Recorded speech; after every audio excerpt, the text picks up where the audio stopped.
Sektor pengurusan sisa air dan air sisa.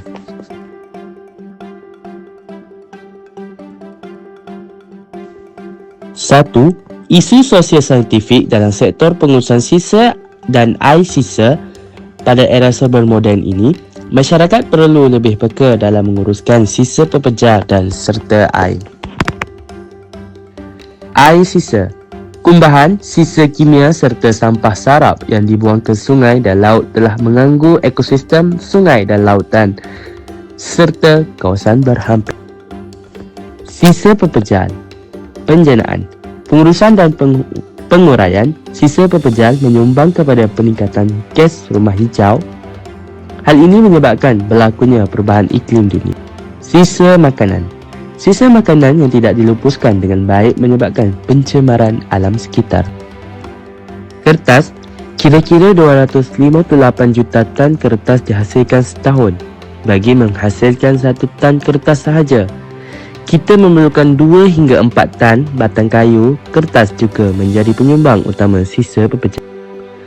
Aplikasi teknologi hijau dalam menangani isu sosial saintifik sektor pengurusan sisa dan air sisa. Aplikasi teknologi hijau dalam berjaya menyediakan satu platform yang efektif dalam mengurus sisa dan air sisa. Kesan rumah hijau berjaya dikurangkan secara efisien dan secara tidak langsung penjimatan kos dapat dilakukan. Pencegahan dan pengurangan. Penggunaan digalakkan untuk meminimumkan penggunaan kertas dengan menggunakan semula kertas-kertas terpakai atau menggunakan kertas apabila perlu. Pengguna dinasihatkan supaya menyediakan makanan untuk isi rumah mengikut keperluan supaya mengelakkan pembaziran makanan. Pengasingan kit dan kitar semula. Pihak kerajaan telah menggalakkan pengasingan sisa rumah sejak tahun 2015. Melalui pengasingan ini, kita dapat mengurangkan pembuangan bahan kitar semula jadi, di samping mengurangkan sisa pepejar di tapak pelepasan. Rawatan dan pemprosesan. Proses biologi. Proses rawatan biologi ke atas sisa pepejar membolehkan sisa tersebut diubah kepada bahan organik yang bermanfaat seperti baja organik.